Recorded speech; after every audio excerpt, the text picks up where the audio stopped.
여러분, 안녕. 개마냥 냄새 맡고 시험 문제 찍어드리는 개센 개선생입니다. 오늘 제가 준비한 강의는 근본 있게 주제로 살펴보는 고전시가 필수 어휘 충절편 되겠습니다. 사실 오프닝을 찍었어요. 그런데 편집하다 날렸어요. 인생이란 게 뭐 그런 거 아니겠습니까? 마음처럼 되는 게 하나가 없죠. 어찌됐든 간에 영상 보시기 전에 좋아요와 구독하기 잊지 마시고요. 자, 그럼 강의 시작하겠습니다. 자, 우선 왜 어휘를 공부해야 하냐?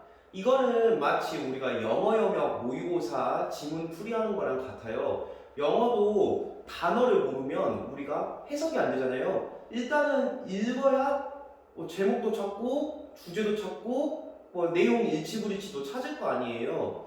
고전시가도 마찬가지라는 거지. 그래서 어휘를 모르면 우선 읽을 수가 없기 때문에 어휘를 반드시 알아야 하며, 우리가 항상 문제를 풀면 있어서 시간이 부족할 수 있잖아요. 그런데 특정 어휘 하나만 알고 있어도 이것만으로 작품이 전달하고자 하는 바를 한 번에 알 수 있다는 거. 그래서 시간을 단축할 수도 있다는 거. 따라서 우리는 어휘 공부를 해야 한다는 겁니다. 어휘에 대한 중요성은 아무리 강조를 해도 부족함이 없는데, 읽을 수만 있으면 오히려 현대시보다 고전시가가 더 쉬워요. 그 이유는 이제 고전시가는 아무래도 주제가 현대시에 비해서 고정적이기 때문인데, 그래서 우리가 지금 주제를 가지고 어휘 공부를 하자는 거예요. 충절을 다루고 있는 기출 고전시가 작품들을 살펴보면 우선 기출에서는 주로 다루는 장르가 시조랑 가사니까, 시조가사가 조선시대 문학이잖아요. 따라서 조선시대 맥락으로 우리가 살펴볼 수 있어야 합니다. 크게 세 가지 맥락을 살펴볼 수 있을 것 같은데 여기 담아봤습니다. 우선 고려를 지키고자 했던 유신들은 아무래도 조선이 건국되는 상황을 보면서 찬란했던 태평성대가 있었던 그 고려시대에 대한 그리움을 가질 수밖에 없겠죠. 따라서 그리움의 정서 들어있는 분들이 이렇게 나올 수 있다는 겁니다. 시적 화자의 정서를 당연히 생각을 해야겠죠. 시라는 문학 자체가 서정 문학이라고 하잖아요. 서정, 정서를 나타내는 문학이라는 거야. 따라서 그리움의 상황에 따라 우리가 어떤 이야기를 할 수 있을지를 생각해 보면 내가 생각한 내용이 결국 작품에 다 나올 수밖에 없어요. 그래서 500년이라는 단어가 있으니까 우리 고려 왕조 500년 생각하시면 되겠죠. 500년이 아니라 반천년이라는 말이 나올 수도 있어요. 천의 하프 2분의 1, 500년이잖아요. 500년과 관련된 이야기가 나오면 고려 왕조 이야기라는 거 알아두시고, 네, 두 번째로 수양대군에 관한 이야기가 또 자주 언급이 됩니다. 수양대군은 누군지 알고들 있죠? 세조 아닙니까? 세조. 조선의 임금 세조인데, 세조가 어떻게 임금이 돼요? 우리가 역사 시간에 배우잖아요. 대우정난이라는 사건이 있었죠. 쉽게 말해서 이제 대표적으로 단종을 들 수 있겠는데, 자기가 왕 되려고 그냥 자기 친척들 갖다 다 그냥 조져버린 거 아니에요. 그렇기 때문에 단종에게 충성을 했던 인물들, 우리가 역사 시간에도 생육신 이제 살아있는 분들, 그리고 또는 돌아가신 분들을 사육신이라고 하는데, 이분들 입장에서는 당연히 이 수양대군 세조를 생각했을 때 분노하지, 개빡치죠. 따라서 손절박 볼 거란 말이야. 어떻게 손절박을 보는지를 살펴보시면 되겠습니다. 참고해서 말씀드리자면은 다음과 같은 맥락을 다루는 고전 소설, 정말 시험에 자주 나오는 작품으로 최초의 소설이라고도 알려진, 사실 최초의 소설에 대한 썰은 굉장히 다양합니다. 어찌됐든 교육 과정에서 현재는 금오신화 김시습의 작품이죠. 이 작품을 최초의 소설이라고 보고 있는데 여기에 수록된 작품들 중에서 정말 자주 나오는 작품 이생규장전 그리고 만복사적포기가 있었죠. 보면 두 작품 다 남자 주인공이 결국은 여자 주인공이랑 헤어지게 되잖아요. 이걸 반영문적 관점에서 접근을 하면 결국 김시습 역시 단종을 지키지 못했다는 것, 이렇게도 해석할 수 있을 것 같습니다. 세 번째로 결국은 임금에 대한 사랑이 나올 수밖에 없는데, 임금에 대한 사랑이 충절이에요. 충절이란 말이 어려운 말이 아니야. 따라서 우리가 지금 충절을 주제로 보고 있지만 일단 충절만 볼 것이 아니라 애정까지도 같이 볼 수 있어야 한다는 거야. 이제 뭐 애정하면은 사실 이제 여기에 그 기녀들의 작품들, 이제 뭐 소위 여성들의 작품들까지도 추가될 수 있을 것 같은데, 사랑 이야기를 할 때 또 빠지지 않고 나오는 게 바로 이별 아니겠습니까? 이별의 감정, 사랑의 감정이 들어있다는 거야. 임금과 이별을 하는 경우를 생각해보면 쉽게 말해서 우리가 또 정말 많이 접할 수 있는 장르인 유배 문학을 생각해볼 수가 있겠죠. 그럼 유배와 관련된 맥락의 어휘들도 이 작품들에 들어있다라는 겁니다. 자, 그럼 이제 본격적으로 어휘들을 살펴볼게요. 첫 번째로 여기 뭐 매화, 국화, 대나무는 이제 한자로 죽이라고도 하죠. 그리고 소나무는 송자로 생각하시면 될 것 같아요. 얘네들 우리가 뭐 사군자라고도 하잖아요. 관습적인 상징인 거죠. 상징적 요소로서 충절을 나타낼 수 있다는 거. 그러니까 딱 작품 봤어. 근데 이런 단어들이 있어. 그러면 그냥 충절이구나 라고 생각해버리면 된다라는 겁니다. 자, 충절을 보여주는 사자성어로 또 다음과 같은 단어들이 있는데, 여기 절자 보이죠? 그냥 절자 있으면 충절이구나 라고 생각하시면 됩니다. 뭐 일편단심 역시 자신의 충성심을 끝까지 유지하겠다는 거니까 당연히 들어올 수 있겠죠. 아까도 이야기했다시피 임금과 이별해서, 즉 유배가 가지고 임금에 대한 사랑, 충절을 나타내는 작품들이 많아요. 그러면 임금 계신 곳을 당연히 생각할 수밖에 없단 말이야. 왜? 우리도 이별하고 나면 그렇지. 그 사람이 지금쯤 어디에 있을까, 그 사람이 사는 곳을 생각할 수밖에 없다는 거지. 그래서 보통 뭐 천상계, 뭐 임금이니까 당연히 좋은 곳에 있겠죠. 백옥경이나 광안전, 옥루고처 이런 단어들이 이제 임금 계신 곳으로 해석될 수 있다는 거고요. 특히 이 루자, 루 나와가지고 임금 있는 곳을 나타내는 경우가 많습니다. 자, 그리고 백이숙제라는 인물들이 있는데 주나라 때 사람이에요. 이제 고사 인용인데요. 충절을 지키기 위해 수양산에 들어가서 고사리를 캐먹다가 굶어 죽었다라고 합니다. 이 고사리 캐먹는 걸 가져다가 이제 또 채미라고도 이야기를 하는데, 내가 이렇게 살 바에 그냥 손잘 때리고 내가 떠나겠다 이거예요. 그래서 결국은 뭐 굶어 죽은 인물들, 그러니까 충절을 강조하기 위해서 이제 인용하는 인물들이라고 생각하시면 되겠습니다. 예, 그 다음으로 살펴볼 단어들은 해나, 달, 북극성인데 유일한 존재잖아요. 따라서 이 친구들 임금을 나타낸다라고 생각하시면 될 것 같아요. 그렇다면 이와 대비되는 단어로서 구름, 안개, 그리고 약수 무엇이냐?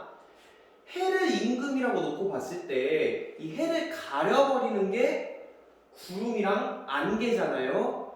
따라서 임금이 제대로 정치를 할 수 없게 만드는 간신들이라고 생각하시면 될 것 같아요. 따라서 구름이나 안개에 대해서는 시적 화자가 굉장히 부정적인 생각을 가지고 있겠죠.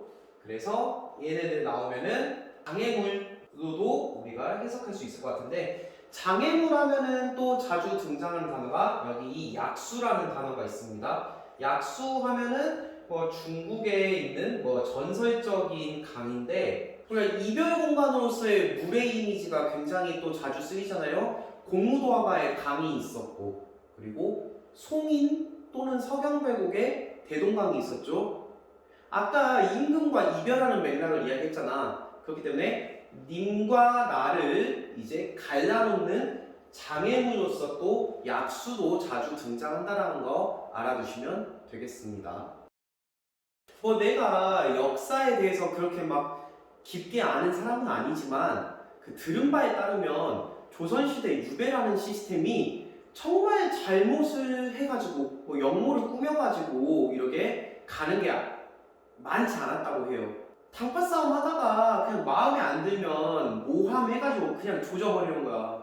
뭐 오늘날에도 그런 게 많잖아요. 그냥 유언비어 가져다 뿌려가지고 이미지 떡락시켜서 보내버리는 거. 뭐 그렇게 생각하시면 될 것 같은데, 그렇게 유배를 가면 시적 화자 입장에서는 굉장히 억울할 수밖에 없어.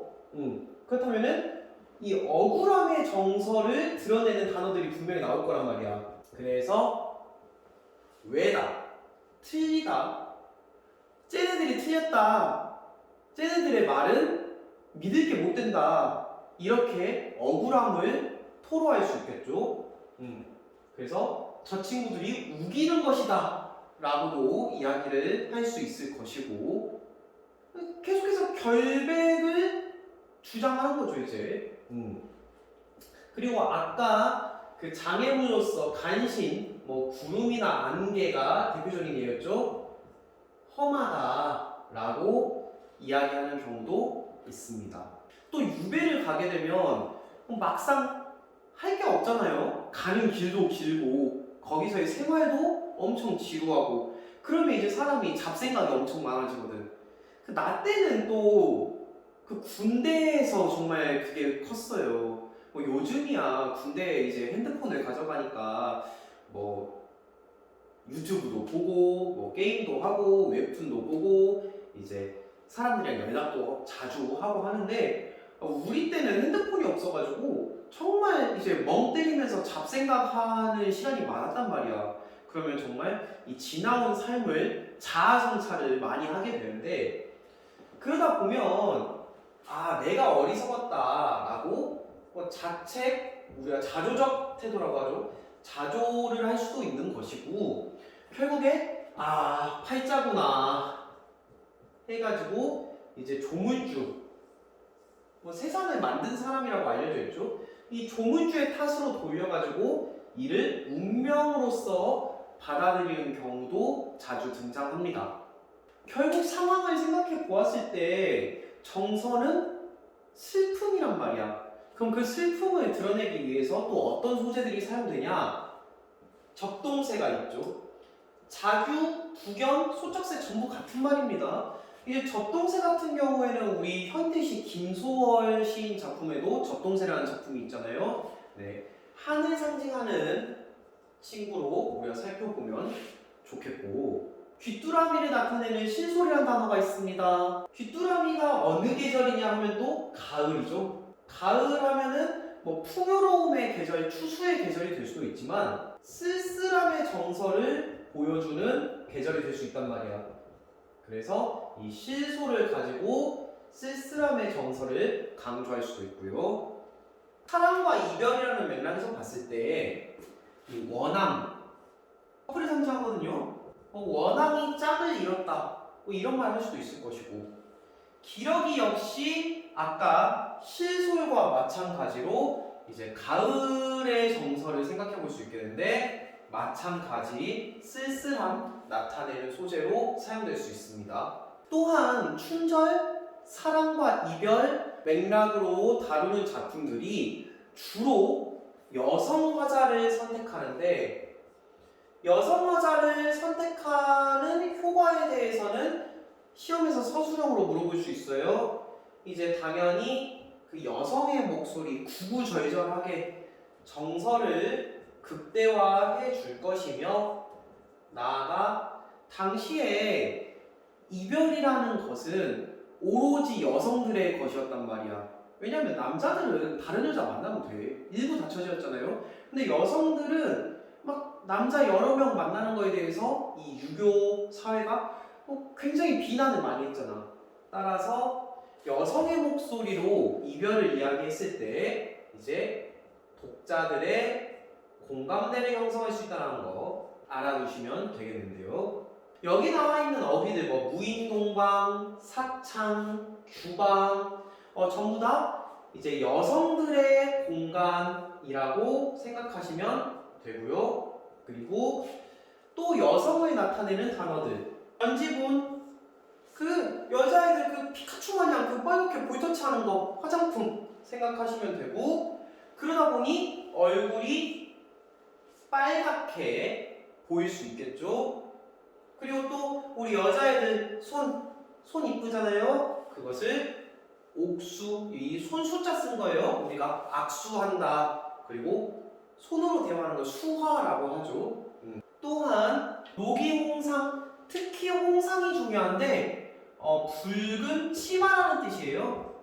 치마하면은 이제 여성적 어휘로 볼 수가 있겠죠. 그렇다면 다음과 같은 상황에서 어떤 감정을 느끼겠냐, 어떤 단어를 사용하겠냐를 생각해보면 일단 기본적으로 사랑이라는 뜻입니다. 왜 우리 그 가수 안예은 씨 노래 상사화 있잖아요. 그 얼마나 애절해 노래가. 그 감정, 그 노래를 생각하면서 고전 시가 작품들을 읽어보시면 더욱더 와닿을 거예요. 사랑하다라는 의미로 쓰이는 단어들이 이제 괴다와 얼다가 있는데 괴다 같은 경우에는 굳이 구별을 하자면 괴다는 좀 정신적인, 정서적인 사랑이고 얼다 같은 경우에는 육체적인 사랑이라고 생각하시면 됩니다. 사랑만 하면 얼마나 좋아. 그런데 이별이 온단 말이야. 이별, 여희다라는 의미, 님과의 이별을 나타낼 때 사용하는 단어고요. 이별을 하고 나면 당연히 그립지. 그래서 그리다, 그리워하다, 그립다의 뜻이고, 그러다 보면 또 사람이 울어. 헤어지고 깨지고 나면, 차이고 나면 운단 말이야. 느끼다가 이 just feeling 할 때 그 feel 느끼다가 아닙니다. 흐느끼다, 즉 crying의 뜻이라는 것. 그러면 나 자신을 생각했을 때 얼마나 내가 불쌍해. 그래서 불쌍하다의 의미로 또 어여쁘다 라는 어휘까지 우리가 확인해 볼 수 있겠습니다.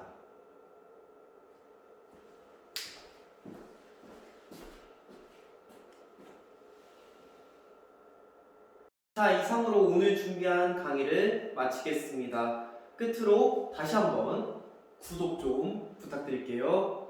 자, 그럼 여러분 안녕.